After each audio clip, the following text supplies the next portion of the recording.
One of the risks in the design field is that we sort of assume that because we are doing design, we are doing good. Like, one of the things that we have always told our team is to kind of really think critically about that proposition. And that was a core foundation of the program, was one where we are here to understand the needs and the wants and the interests and the hesitations of the people in the room, and together to navigate that, not to just come in and punch people in the face till they do what you tell them to.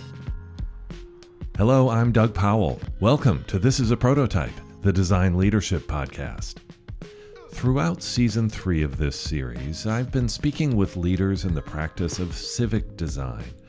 These are designers who have dedicated their careers to improving the everyday experience we as citizens have when we interact with our government, from renewing a driver's license or securing student loans to navigating and moving through our cities.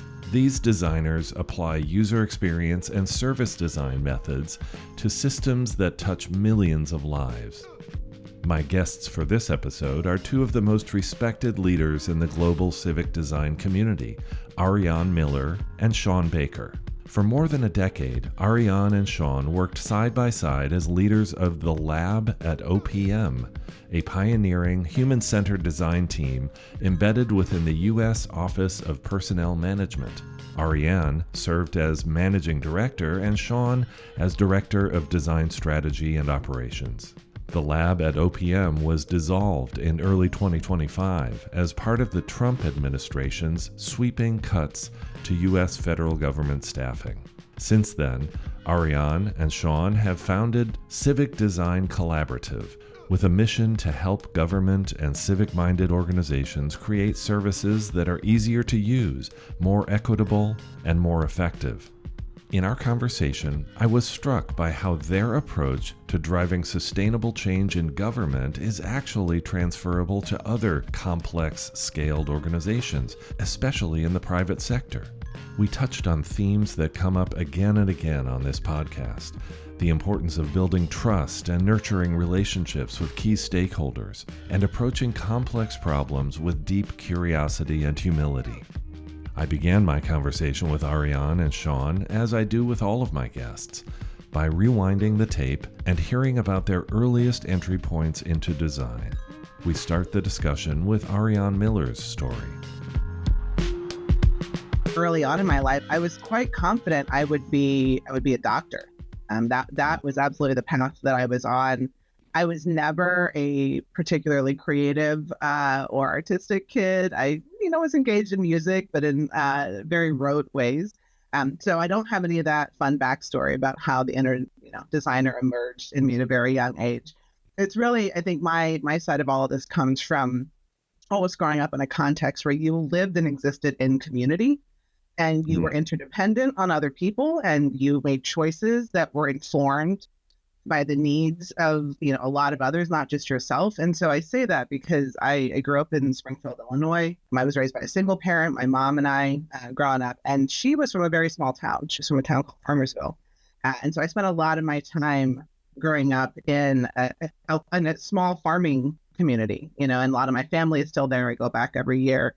And that was a culture where nobody had everything they needed, but collectively you had and can kind of figure things out. And so that was just, and it was a very supportive environment. And so in that way, I think that it's always informed how I approach early on as well as career, which is, I don't have the answers to how I'm going to get where I'm going, but I know if I am early on in community and am vocalizing and sharing what it is that I need or I'm interested in, that the people who are going to help me get there will emerge, and that I also have a responsibility to be that.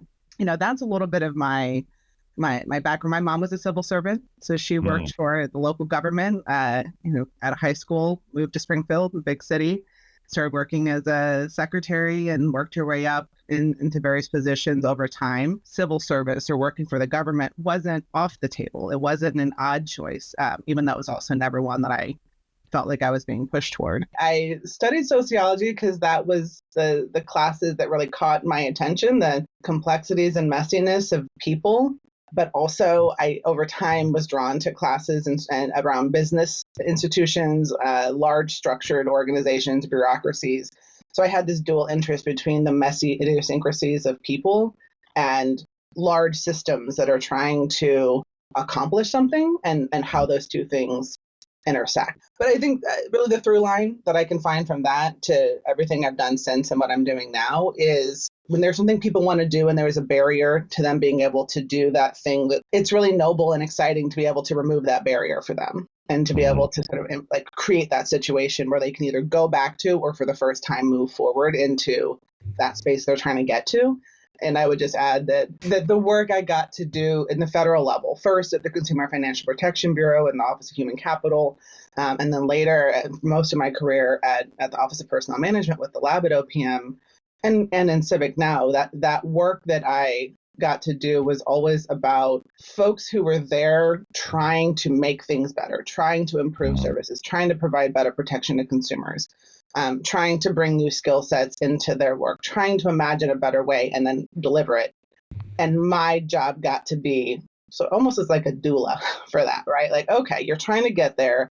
How do I help you through the process of making that? And then along the way, getting to learn and grow immensely. Well, it's that's so interesting because you discovered these very sort of deeply core principles that are common with human-centered design, an interest in human behavior and empathy and a curiosity that you approach these problems through. That all of those are just very core design qualities. That's right. Well, and I guess the important bridge piece to your original question is then how, given all of that, did I end up running a program that was focused on design? How did I end up hiring designers and doing all that work? I was in the Office of Human Capital at the Consumer Financial Protection Bureau. The lab at OPM had just started. I did not start that organization. I had the pleasure of joining in its early days. And here I am sitting in another agency and I get a flyer for Human-Centered Design 101. and an invitation as a presidential management fellow who needed training to join this new class. And that class was my introduction to design. And that class was everything you just said. It was this moment where I'm sitting there and I'm listening and all of these principles are resonating and I'm kind of going back in my head over all the things I've done over the years. And it just clicked in a moment that I think I need to do this. And I went and I talked to the director of the program, Abby, at the time, and I just asked for the opportunity to come and be on a short-term assignment to study and learn on the job. And they said yes. My journey began there, really. And so it was that moment of just follow your instinct. And then all of a sudden, the thing that you are looking for that you don't even realize you're looking for presents itself. And that is very much how it felt for me. Sean Baker, you're up now. Let's kind of go back in time and trace your journey.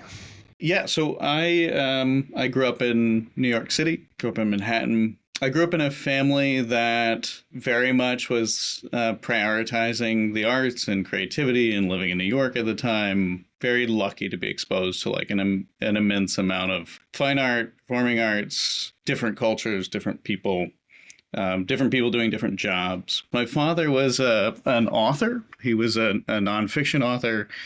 He interviewed people about their lives and then stitched together stories about them. And then times got tough and he went into crisis management PR. So both of his professions feel somewhat applicable to my experience in government.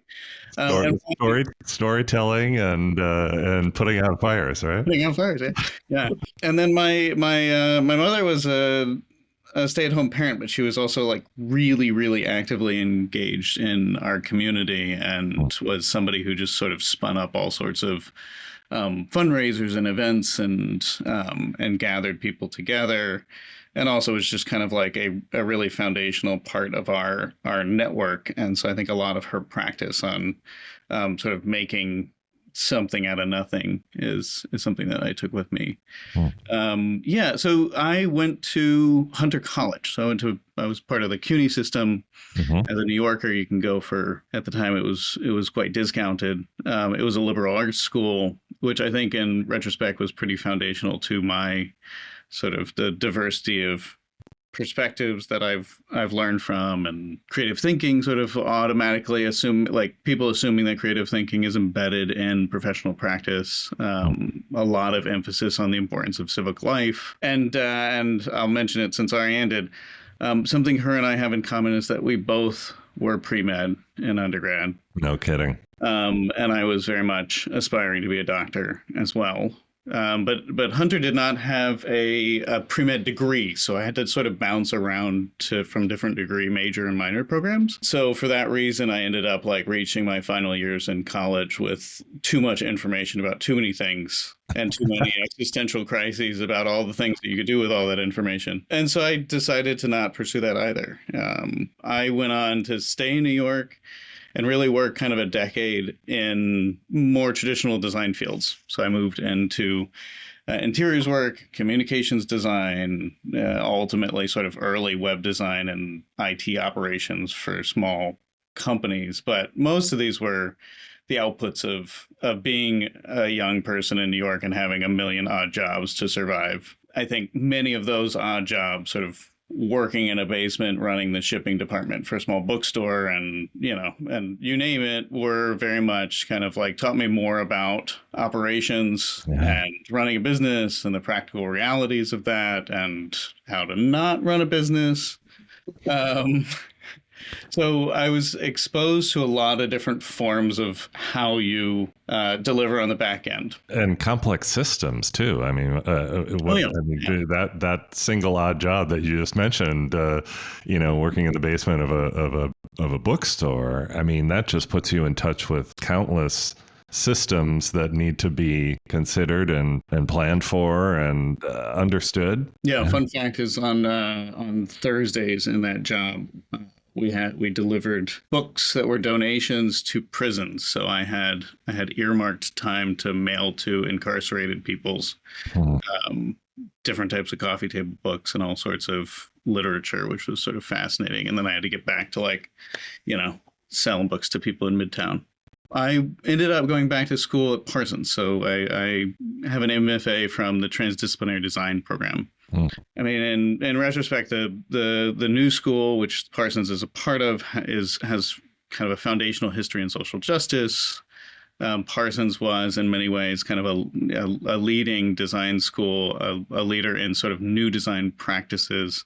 But at Parsons, I had the opportunity to work with a bunch of really incredible design theorists and practitioners, so Clive Dilnot and Jamer Hunt, and Carlos Teixeira, who's now at IITID, as well as Laura Pinnan and Eduardo Stokowski, both of whom were kind of leaders in service design and focused and developed the DESIS lab.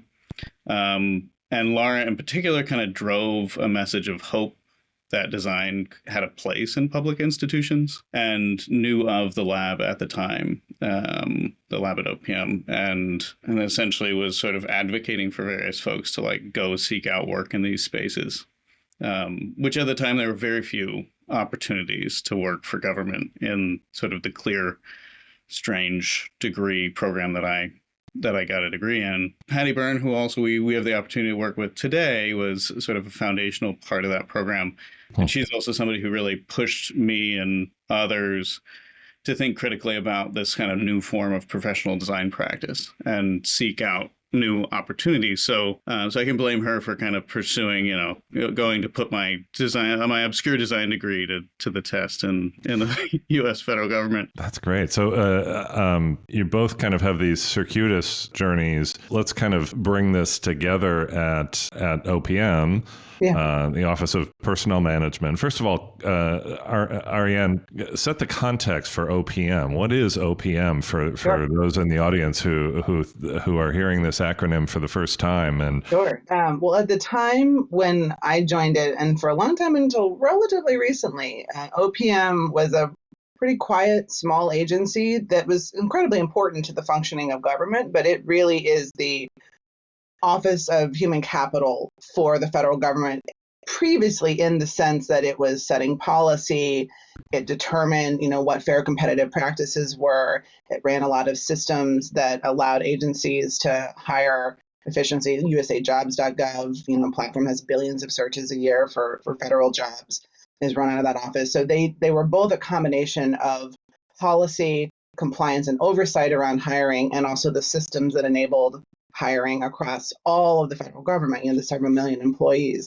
But it was a place that generally existed in the background. And one of its functions, the reason that the lab was born there, partly because of an ambitious and visionary senior executive and a group of other civil servants in that agency who shared the view of that possibility and actually made the program happen. But it was there because part of the agency's job was to be on the pulse of emerging skill sets, practices that were effective in other parts of of industry or outside of government, and that we needed to think about how to bring that into the systems and practices of government. And so one of the functions it served was to question, how are we solving problems? How are we developing solutions? How are we what are the behaviors that we've got now? Are they serving us well? And if not, what should we be doing differently? And that led, interestingly, around the 2008-2009 timeframe to some initial exploration around problem-solving practices and other methods that were more common in well-regarded areas of industry,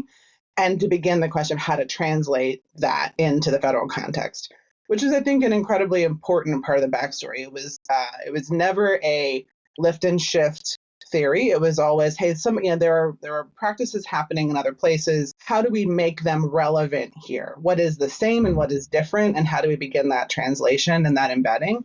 And so the lab had always been an ongoing experiment, a design-led research experiment into that question. If human-centered design is a practice that is working well in other places, how do we attract that talent? How do we hire that into government? How do we retain it? How do we develop the current workforce that is here and curious, folks like myself who were sort of sparking on that idea and were already there in the system? How do we engage them and amplify them? And so that was why the lab happened at OPM. Now, in present days, Office of Personnel Management has shifted its tone and approach quite substantially to be much more of a center of power in the system rather than an enabler. That's maybe a story for a later segment. Yeah, we'll get there. Place us in time. You mentioned sort of 2008, 2009 there, Arianne. Yeah. When did the two of you converge at the lab at OPM? I was there from around March of 2014 is when I first officially joined the program, and was working with that team that was still a couple of folks with formal training in design, but an awful lot of folks who, like myself, had raised their hand and said, I want to learn and I want to figure this out. And so it was a very scrappy team in those early days. And we recognized that in order to mature and grow and be able to do the work we were seeing a growing demand for, we needed to, bring in, not only grow in size, but also bring in more folks with more formal training and experience to enhance all of the system knowledge, that was present and really important in the team we had, but we needed to grow. And so Sean was one of the very first hires I got to be a part of supporting for our program. Over the years, I had the pleasure of hiring, north of 100 folks, I think, into the program at various times. But he was one of the first. And I very clearly remember meeting him for his interview in the sub-basement of the Office of Personnel Management. Yeah. Sean, take us back to that. And what were your impressions? Did you did you know about the lab when you first encountered and met Arianne? Very minimally, I knew about the lab. I knew that there were a variety of folks pushing at the really kind of international level, pushing for design programs, quote unquote, innovation labs to be set up within government, and was exposed to some of that through folks I knew at Parsons and other organizations. Like I mentioned, I think I was really interested in the complexity of the public sector work I had been exposed to right before joining the lab. The opportunities to sort of improve upon these sort of compounded societal issues was really exciting. And I had the inertia and the support of a community of people sort of exploring what design looked like in these new spaces. So those introductions were great, but I also like so I joined a fellowship program that the lab had in the early years as one of the sort of quote unquote lead designers, with a relatively vague mandate to improve products and services and processes and programs and you name it. And in the early years, I think Arianne and I both saw, I think the thing that we had in common was that we both saw a huge opportunity for a lot of what was being envisioned to be put into practice, to really kind of follow through on a lot of these things in various ways. And there was a decent amount of leeway to be experimental and to be exploratory in the practice. And so I was assigned all sorts of stuff when I joined. I was delivering workshops and classes and working on user experience projects and kind of acting as sort of like de facto product managers in place of before those folks could actually be hired. The team was also, I mean, the as Arianne mentioned, the sort of civil servants that were plugging into this program and the people that were tertiarily related to, we had connections at Navy and the VA and USDA who were kind of coming into the work, and they all had fascinating backgrounds. And I had just come from this program that was talking about transdisciplinary design and the idea of like using design to bridge. And so everything was an opportunity. It was an exciting time. It was a challenging time. I think one of the things that Arianne and I also found in common was we found ourselves at the sort of center of some really hard critical conversations about developing the practice of government, about working with people that didn't necessarily agree with one another, about exploring sort of the sort of healthy and sometimes unhealthy tensions between the new and the old. And so we worked for 2-3 years on just like, what does it look to not compromise on the sort of exploratory nature of this practice, but also work with the people that are here. The sort of disruptive nature was already part of the game. So we didn't really need to be loud about it. Well, Yeah, I'd build on that and offer, like Sean mentioned, one of the things we did every month for the first couple of years was run additional versions of this class, the class that I had attended that sparked so much for me. And every time we would have 20 to 30 folks from all across the government, people with 30, 40 years, maybe 5 to 10 years, scientists, folks working on nuclear submarine programs, folks working in all different corners of government, coming into this one room. And here we were, we knew how scrappy we were, right? We were always balancing the tension between how prepared or expert we really felt. But, and then you have all these people come into the room who, have this immense and incredible experience that they're bringing with them. And yet they are also coming in with this learning mindset, and they are excited and they are talking to each other. And that you don't have to, I think this is one of the tensions Sean was describing. Like, we didn't have to present ourselves as the all-knowing expert genius in the room. We were able to do something for them that they couldn't do for themselves, but they also brought an immense amount of knowledge and experience that we were learning from. And so it was also a very mutual experience. I think we had that mutual respect and mutual curiosity, and two-way learning was always the approach that we were taking. Because as I mentioned, we said like the lab was a design-led experiment. We were learning our way forward into like, okay, how would this actually work in all of these different corners? Where is the culture seem to be receptive? Where does it seem to be resistant? And we were just getting to constantly have all of these interactions that allowed us to test and learn. And I think that curiosity and that focus on growing slowly and learning as we go rather than coming in to impose or to dictate was really foundational to certainly how we each approached our work, but why the program was as successful as it was over the years. Yeah. Well, I'm curious about this initial sort of community of people who were coming to this course. Did they find you? Did you find them and invite them and lure them in, or what's the balance between push and pull here? In the earliest days, it was a lot of pull, meaning we were not marketing. We didn't have capacity to market.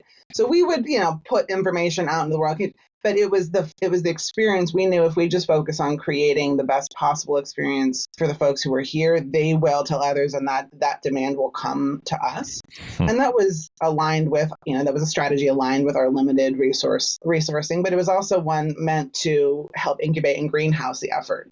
Right? We don't want to be out there claiming to be this amazing thing that everyone in the world should want to do. We want to follow the energy and the interest at first so that we're not fighting an uphill battle and that we are going toward where the energy leads. And then over time, as we would start to see patterns or gaps, right, areas that weren't showing up, then we would reach out there or try to find a foothold in those other corners. But in the beginning, it was like, okay, let's go, let's reward that curiosity, let's reward that energy.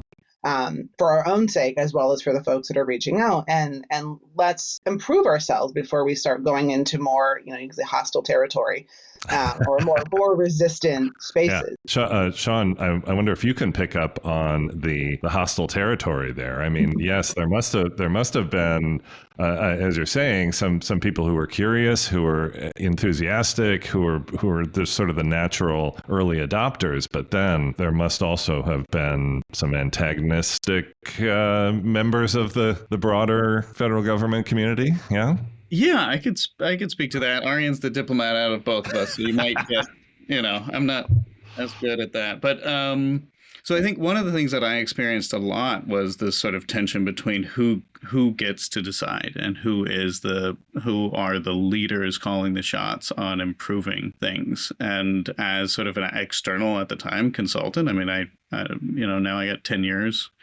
And I've been sort of a federal operations person for a long time. But at the time, I think many of us were seen as external parties coming in and reminding people that they could have empathy for the people they served, right? Or think about the process that they were designing in. So I think we had to bring a lot of humility in our work to build relationships with people. And at the same time, there's a lot of the tensions I think that I experienced were tensions that already existed. Right. There is a tension between different agencies, between different tiers of people in government, between expertise, between political appointees and the people that are there for a shorter period of time and the people that are, have been there for 20 to 30 years, the sort of partisan issues that exist. Design has a positive and also somewhat, a precarious way of surfacing those things. And then, we navigated for years just sort of the various risk aversions or rules that were in place to prevent things from happening. I mean, there are regulations in place to essentially make sure that the federal government doesn't run around knocking on everybody's door. And so when you apply those regulations to user experience design and research, there's some pretty serious things to navigate. One of the risks in the design field is that we sort of assume that because we are doing design, we are doing good. One of the things that we have always told our team is to kind of really think critically about that proposition and how it manifests, right? And then, I mean, being at IBM for a long time, I mean, we experienced what you very likely experience, which is the person in the room who's just like, I don't want to be here. Why are you asking me to fill out a framework? Why are we talking about this? Yeah. I have a job to do. So those are very common experiences, but not dissimilar from a lot of. Well, and I'd offer, I mean, we almost made a point, both individually and how we thought about hiring and the folks who brought into the team, to understand skepticism or that kind of friction as something to be understood and explored and appreciated. Is that coming from the sense that you've seen 6 different changes and none of them actually went anywhere, so you're stewarding your resources and time accordingly? Is that coming from the place of you actually did make some progress and then that thing went terribly, and so now it's where is it actually coming from, and what do we need to learn from it? And where does that either call from a strategic retreat, maybe this isn't the right place for us to be pushing at this time, or where is it an opportunity to unpack the assumptions behind that and demonstrate, much to the delight and surprise of the person we're talking to, that in fact that barrier that they see as insurmountable isn't, because maybe we're aware of a precedent somewhere else for that, that the thing that they understand to be impossible or illegal, which, it should matter. And so if that's their issue, then it's our job to help, to not just tell them to shut up or quit complaining or go over their head. It's our job to understand where that's coming from and to try to work through it. The brute force and the power-based, I mean, that's not what makes things last. One of the core founding members of the labs team, Michael Rawlings, had a long history of interest-based negotiation and conflict mediation. I mean, he had done all of this work coming into that, and that was a core foundation of the program. Was one where we are here to understand the needs and the wants and the interests and the hesitations of the people in the room, and together to navigate that, not to just come in and punch people in the face till they do what you tell them to. Well, what an amazing skill set to have in the team. Conflict resolution at that level. I'm thinking of dozens of instances where I could have used that. What?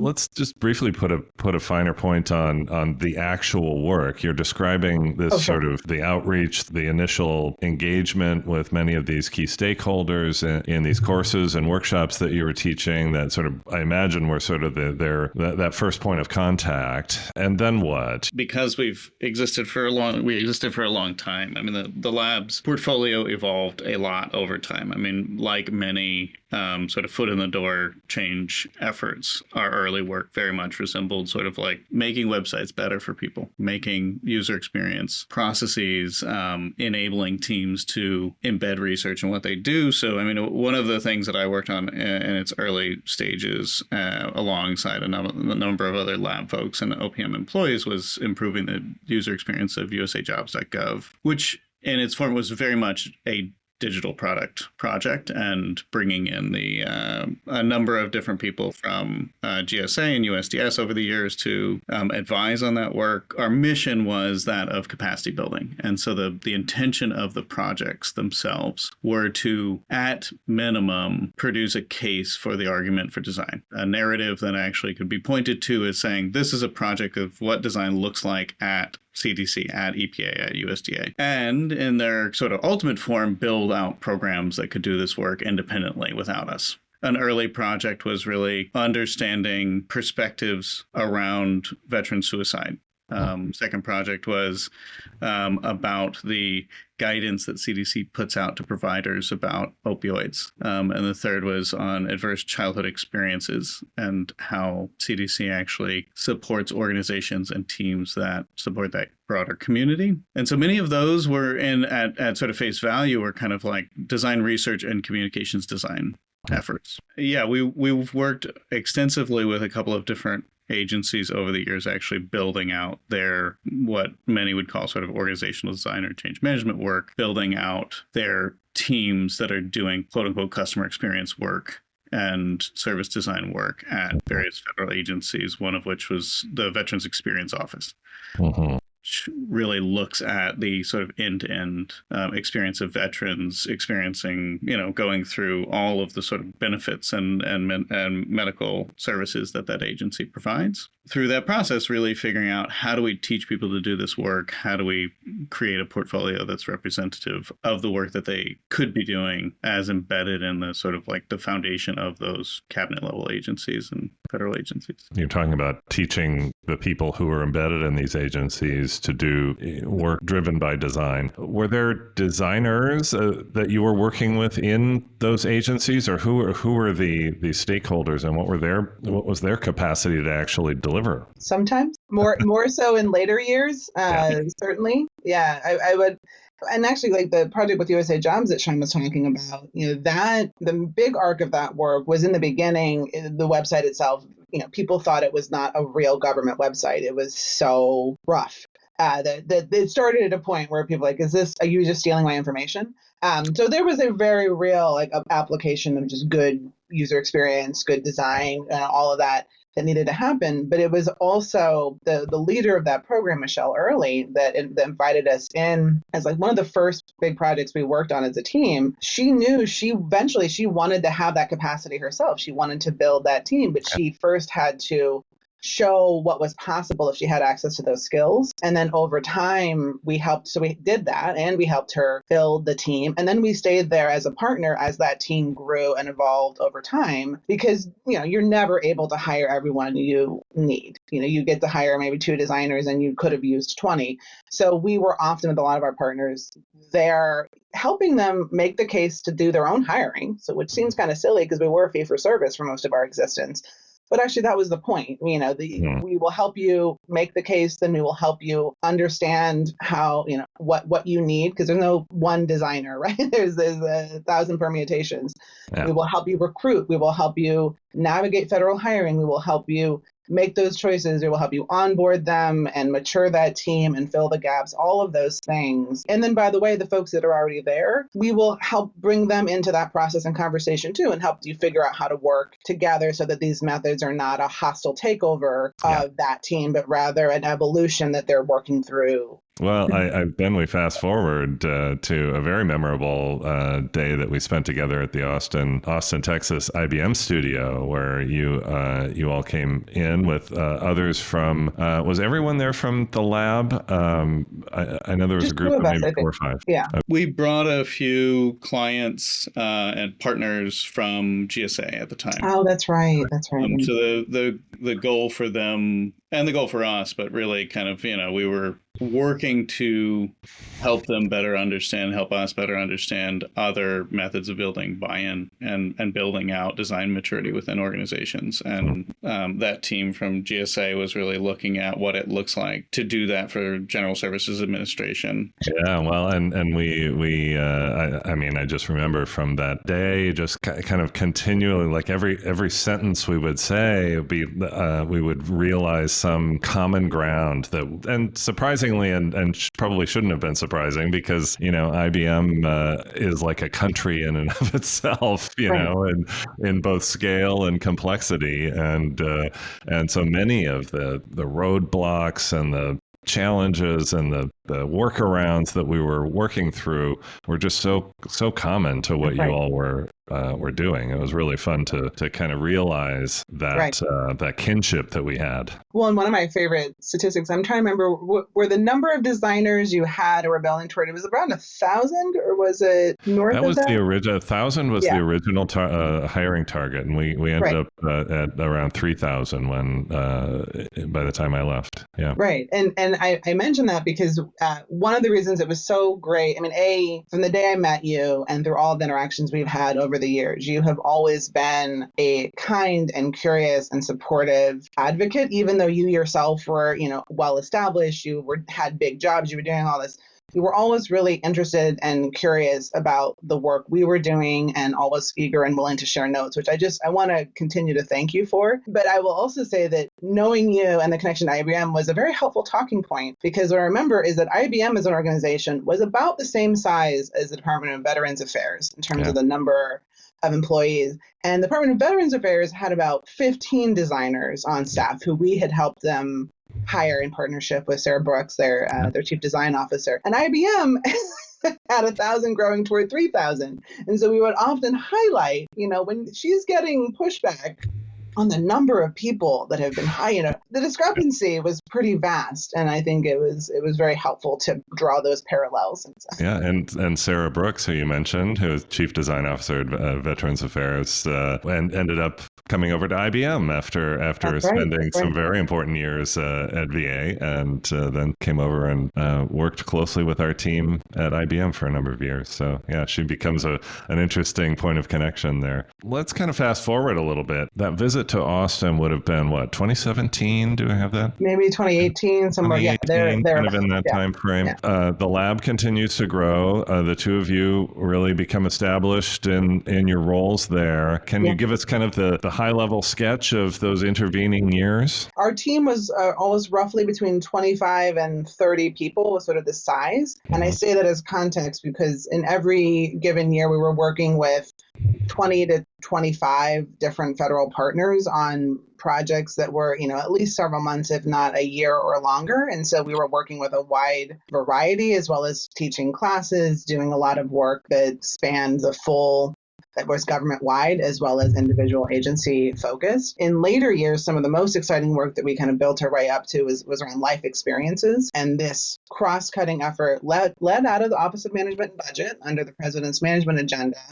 and that started in, I want to say 2018, 2019, and continued across 3 different administrations. And that was work that was really important because it was really kind of the culmination of this bigger question we had for how design could impact and improve services, not just at the individual or the program or even the agency level, but this question of, as a system, there are aspects of the way the entire system is designed that make it quite difficult to design and resource and run coherent services that feel to people like they have been designed from their perspective and not based off an org chart. And so a lot of the work we got to do with the Office of Management and Budget was use the umbrella of life experiences and this question of, a person is going through, they are surviving a natural disaster. They have just had their first child. They are approaching retirement. These moments that are an experience in a human's life. How are we understanding and designing those experiences as a system in response to their needs, not as 22 different agencies that all play a role in the transition from being active duty into veteran status and finding new employment?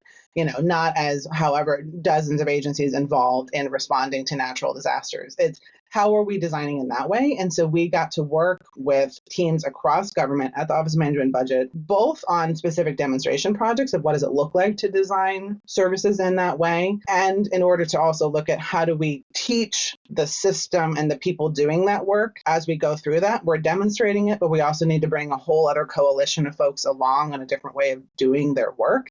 Sure. But we were also really learning a lot about how change actually happens and sustains so that you could get through the implementation process successfully, not just have the idea but do it. So we were spending all of those intervening years really developing that deep knowledge and those relationships and the trust necessary for people to be willing to try things that are different and a little unknown. And that brought us to the present. Well, and before we get to the present, let's just go back to the beginning of 2025 and massive change, another abrupt change in leadership, of course. And well, I'll let you tell the story of what you were anticipating as we came into the new administration in January of 25. I think it's important to note for everybody listening that the government is made up of several million people, right? And they're humans who have points of view and perspective. But ultimately, every one of those folks took an oath to uphold the law, to uphold the principles and duty of care, to do our work as well as we could, and to do it ethically and thoughtfully and compliantly. And so all of us, not just our team, not just us as individuals, but that whole system is built to bridge across significant change, right? Is a system built for that reality. So coming into the new administration, I think it was pretty evident from the tone and tenor of the years prior that, it wasn't going to be a, quote, normal transition, but every one of us, I think, also came into it prepared to figure out how to do our professional duty. We had navigated that transition several times before. We had worked under the first Trump administration and grown. It was a hard time. Everything was under even more scrutiny at all turns, but we navigated that, right? We made compelling arguments. And so we came into January 2025 prepared to do that. I'm not going to lie, wary, a lot of questions, but at the same time, ready to give it what we could and to continue to show and demonstrate the value that we had shown and demonstrated that got us to that point. And it immediately became evident that was not going to be relevant to the current situation. I mean, the immediate hostility that every federal employee was met with, there was no curiosity. There was only silence. There were only weird emails sent late at night with ominous tones and threatening messages. I mean, there was just it was very obvious from the beginning that our willingness to meet the moment and to try to find a path forward was not one that was really going to be met with the same approach that had come in prior years. And so I think we were kind of on notice from the beginning that we were in uncharted territory. And it was going to be a day-by-day kind of situation. And yet we were all still showing up prepared and ready and putting the stories together, make sure you're able, okay, you're going to get a lot of questions. Your job is to be informed enough to answer those questions as best you can. That is the opportunity of new leadership, to ask questions, to want to know what's going on, to make informed decisions. Our job is to help them make informed decisions. And I think the most striking thing, and I will just speak for myself, the thing that was most striking was an absolute lack of curiosity or interest in any information that would have informed those decisions from the folks who had the knowledge. Absolutely none of that. So our program, we navigated the first few months. We watched teams like 18F, be dismantled or just shut in the middle of the night. We watched what was happening to the U.S. Digital Service and this program of folks that was being gutted and repurposed in really sort of strange and alarming ways. So we saw all that happening. And in our own agency, we were waiting to see what it would look like in ours. We were waiting for an opportunity to have any say, however futile it might be. And that never came. We were just disbanded with very little notice and generally no explanation other than the decision had been made. Sean, your reflections on those painful weeks and months? Yeah, I would agree with Arianne that life experience work that Arianne mentioned earlier. I mean, some of the best work on those projects were done in collaboration with the Office of Management and Budget under the first Trump administration. I mean, all of the conditions are different under different administrations. Nobody in the federal government expected the conditions that we experienced. And I think that it was pretty clear to me as somebody who, my job is my livelihood for my family, was that like the conditions for this work were not going to be healthy enough to get anything done. That's something that I think people working for their whole lives in private industry can understand as well, right?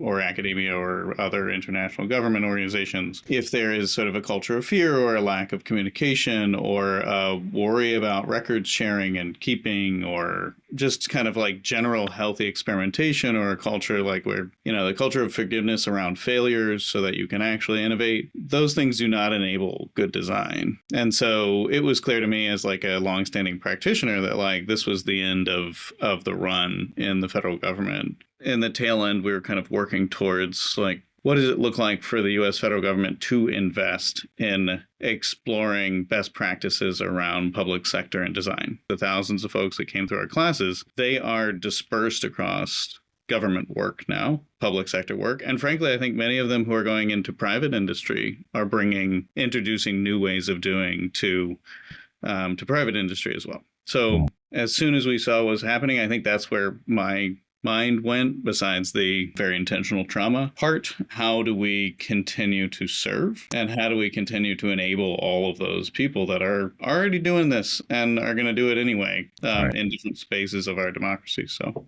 Yeah, I think you bring up a really important idea there, Sean, that work continues. It continues in different ways, but those individual practitioners are that work and that wisdom and that expertise out to wherever they go. Right. Speaking of wherever we go, the two of you have now gone into a very interesting next chapter together and carrying your wisdom, expertise, and ways of working into a new endeavor. Can you tell us about Civic Design Collaborative, Arianne? Yeah. It is a pleasure. It is one of the best experiences of my life, professionally and otherwise, to get to show up every day and work with folks who I respect, who I understand, who understand me, who sort of know how to read your mind as a professional and like get a thing done. When we were disbanded in our prior form at the lab, a lot of us, spent a lot of time really trying to make sense and personally recover from that experience. But over time, a handful of us, I think, just couldn't quite bear the thought of looking for something else. Or we tried, but our heart wasn't really in it. And so it didn't happen right away. But after several months of continuing to be in close contact, and our entire team, continued to be in close contact, to be very supportive, it became very clear, for me personally, as I talked to folks to learn about the work that was still happening, the work that was happening in state and local government, the work that was happening through Code for America and Public Policy Lab and all of these different organizations, Greater Good Studio, that exist outside of the government but serve and support government and its adjacent organizations. It became clear to me that I needed to make sure I learned and understood about the work that was happening before I made any assumptions about my place to step into it. But it also became clear that there was still a real need and opportunity for the work we had been doing at the lab for this idea of building capacity, not just service delivery, not just service improvement, which is hugely important, but doing that work in a way that was bringing a larger swath of the stakeholder group along through that journey, sort of tilling the soil, if you will, for that practice in new spaces. And so we did ultimately decide to start Civic Design Collaborative as a a new prompt, we're not just going to plug and play from what we had been doing, but a lot of the needs are similar. So how can we translate that teaching experience, that applied learning and projects and that service delivery into new spaces? And I think one of the interesting shifts has been, before we could only work with federal partners with limited exception, but now we can work with that whole ecosystem of providers. And what we're seeing is that whole ecosystem has been destabilized and enters a period of uncertainty. There are a lot of opportunities to step in and partner with those organizations, not in a competitive stance as a new group that is working in the same space, but rather as a complement to say, okay, like, you're being stretched into new asks from the folks that you work with. Your work has been pushed from the federal level to the state, and now all of a sudden you're being asked to do more, but in an environment that feels really unstable,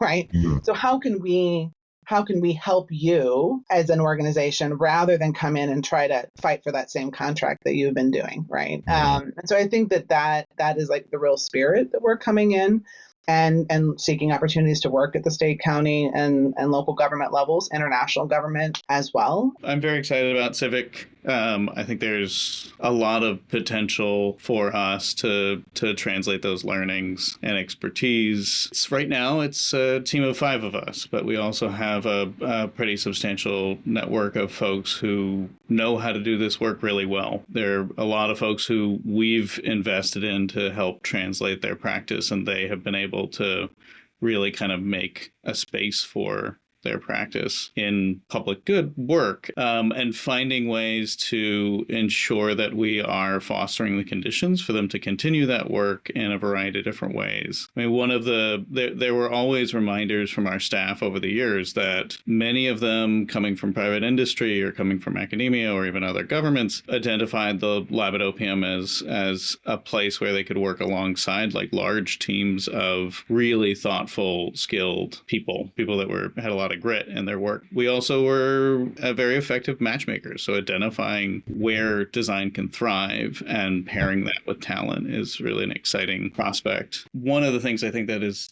quite exciting is the ability for design knowledge from one space to translate into another. And there's a lot of what I think we in the public sector have been learning from private industry, but the feedback loop that I think is there and is already sort of like is tacitly occurring is essentially what can private sector learn from civic design.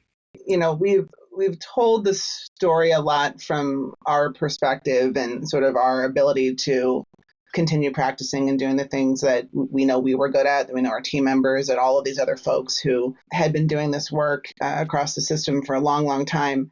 But I think it's really important to also emphasize that work wasn't just, we got to do and we got to create a professional home for ourselves. That's the sad story here, is not that professional home is gone. The sad story is that work was really important. It's what the American people deserve. They deserve to have folks who are curious and knowledgeable and expert and deliberate and persistent. That's who they deserve to have solving their problems, not folks who just show up and make declarations and then get distracted and move on to the next thing. They deserve building, not just destruction. And I think one of the things that has been very satisfying in deciding to start Civic Design Collaborative is a recognition that we may not be able to meet what they deserve in the way that we were, but we can step into new spaces and adapt and continue to deliver on those needs in new places, and to take up the mantle that teams that have been working at all of those other levels for a long time, to step in and help them now. That's all for this episode of This is a Prototype, the Design Leadership Podcast. Special thanks to Scott Leach of Brandspeak Communications for his production assistance on this series, and to Graham Barton for his original theme music. I'd love for you to help me grow the audience for this podcast by liking and following it on your favorite podcast platform. And I'd also love your help finding great design leaders for future episodes of the show. Please reach out to me on LinkedIn with your ideas. You can find out more about my work as a design leader, educator, and coach on my website, dougpowell.design. Thanks for listening. We'll see you next time.